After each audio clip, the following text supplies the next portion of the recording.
Today's video review is going to be about Metal Hellsinger. It launched just a week ago on September 15th, 2022 by a development group known as The Outsiders. It's available on PlayStation and Xbox. I'm playing it on Xbox Game Pass for PC.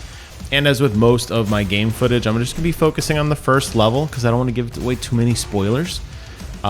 This is a shooter. I don't really know how much I can spoil. There is a very loose story wrapping around the elements of what you are doing, but you don't need that to have fun. Regardless, just to play it safe, what you're looking at today is the first level. This game takes the best of a lot of genres that I like.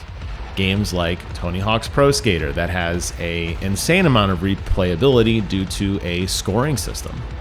It also takes the best of rhythm games. And you've played these in the past. You've played Rock Band or Guitar Hero or some other game where you're required to emulate a beat in order to advance and progress through the level. Metal Hellsinger does that as well, but it does it so much better. And if you could take those two genres, a score attack and a very polished first-person shooter with a rhythm-based component to it, I think you have a good idea of what to expect. This to me is the game that I wish the second Doom would be. I know Doom came out in 2016 and I loved it. I felt like an absolute badass, running, gunning, shooting, looting, having so much fun. Then Doom Eternal came out and I feel like it went off the rails. It got way too complex, overly tactical. Thankfully, I feel like Metal Hellsinger is for people like me who missed that excitement and wanted a little bit more. Pulse pounding soundtrack, lots of combat. You feel like a total machine as you march through each of these levels. There's obviously more to it than that, but I think that's a good kind of upfront look at what to expect. When the game first starts off, it immediately wants you to go through a audio and visual calibration.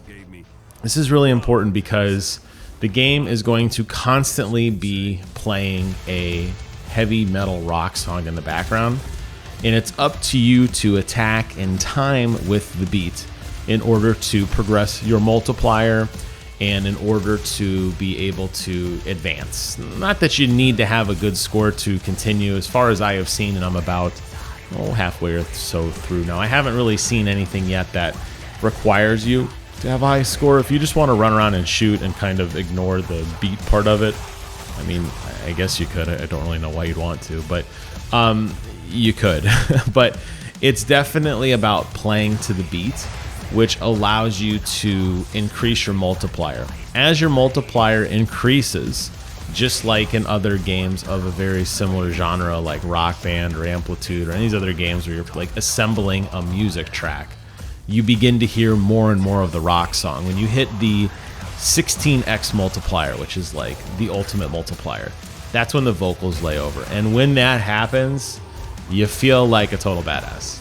Now, I'm not a big fan of heavy metal music personally, but in this particular setting, in this particular game, it is the absolute perfect pick for this.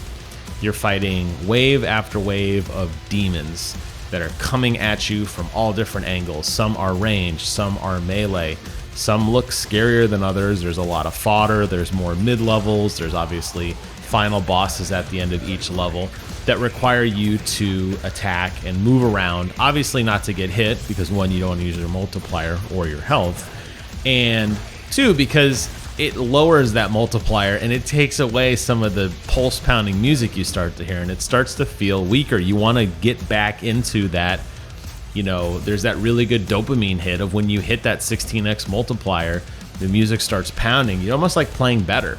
And you really start to play into the rhythm and you start to get down your attacks so that you're attacking in sync with the beat.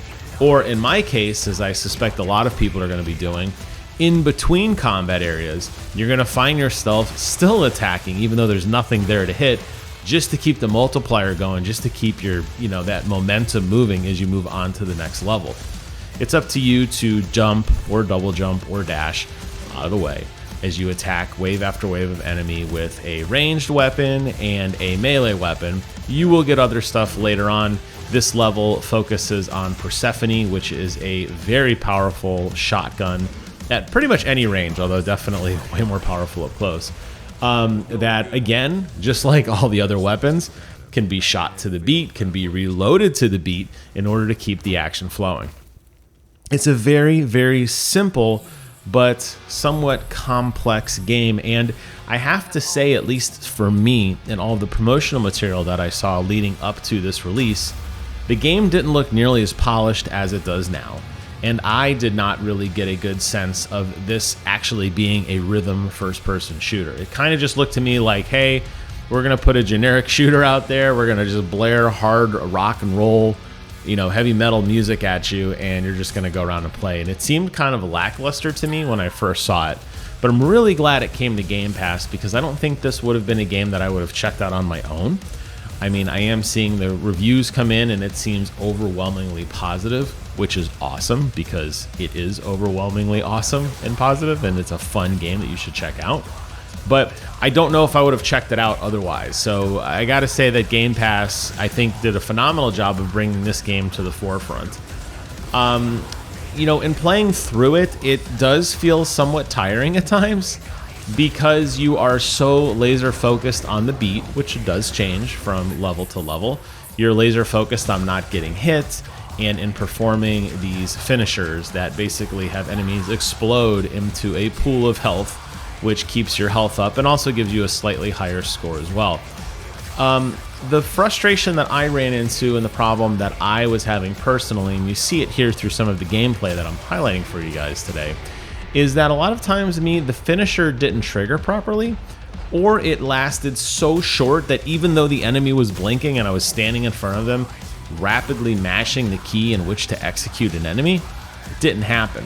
Which in turn caused me to kind of pause for a second, because I wasn't attacking, because I assumed I was getting ready to perform a finisher. I also overextended myself to be able to do one of these, and I'd get hit, and it kind of took me out of the experience a few times, because I'd get hit and I have to kind of start over, and I was like, oh man, I just had a 16x multiplier. I was jamming out to the music. I was having a blast. And then I went to do this finisher. It didn't happen. I got hit 2 or 3 times, and now I'm sitting at a 4x or an 8x, and I have to work my way back up. And that did feel frustrating. That happened to me a considerable amount of times. That wasn't something that I just noticed as a one-off. This happened to me routinely, to the point that if I had a decent amount of health and I was sitting at a 16x multiplier, there are times I just said, you know what, I'm not going to even do the finisher. I'm just going to randomly, continue to attack them with my weapons and just kill them without doing the cool explosion of health and bonus score. Which, not that I need to be the high score leader. I think I never peaked over 40,000 in the score charts, because it does compare you to the global leaderboards, which is really cool, by the way. I never was like anywhere close to the top, I don't think. But it was frustrating, because it did take me out of the experience a bit, and there were mechanics in that I was like, oh, so I think that needs some serious work. That should not deter you at all, though, from what this game is, which is just a fast-paced, rhythm-based, very polished shooter that is insanely fast, runs super silky smooth on my PC, obviously has ultra-wide support, which is the format I am presenting it to you guys today, and put on a pair of headphones and rock out to this game, because it's a fun one. I hope that as this game, obviously will spark probably a lot of people creating clones. I suspect that is going to be something that is inevitable. One of the things that I appreciated that this game did, and maybe on the easier modes, there's actually a way to enable this as well. I like that in the boss fights, which were very phased in terms of you'd fight an enemy, they'd kind of lower health, they'd spawn a bunch of attacks at you, then they'd spawn a bunch of ads. You'd have to kill the ads to work your way back to the boss, or shoot crystals, or stand in different places, things like that. You do find in those moments that the combat does lull a bit. I appreciated that in those moments, the vocals stayed on even if your multiplier wasn't there. It felt somewhat rewarding, and it made the battle feel a lot more epic. So maybe there's an option later on for they're just going to say, you know what, multiplier or not, you're going to get to hear this song and this guy screaming about, I don't know what, I can't make out what he's saying. But you're going to be able to hear it regardless if you're good or bad. I suspect a lot of people would appreciate that. I know I did. And for me, though, it was that reward of getting to hear the vocals and feeling like, okay, now the game's blaring, things are going fast, multipliers are popping, Now I'm really getting into it, though I do see some accessibility definitely for people who may struggle a little bit more in shooters, considering you have to constantly shoot when you're not engaged and obviously dash and move out of the way to avoid enemy attacks. I can't say enough good things about Metal Hellsinger. I absolutely adore this game. I think it comes at a perfect time. We have a lull right now before Modern Warfare 2 comes out. I've talked a lot about some other shooters out there that are fun, but maybe need a little bit of work right now. But I think this game comes at a phenomenal time. It's available on Game Pass, and even if you don't have Game Pass, go out and pick it up. It's $30, and you are going to have an absolute blast. So those are my thoughts on Metal Hellsinger. I want to hear from you guys in the comments below. Let me know if you've played this game. Let me know your thoughts on it. And are there other games like this that we should be checking out? That's what I want to hear from you guys today. Thank you all so much for watching. Take care of yourselves. And until next time, I will see you guys on the other side.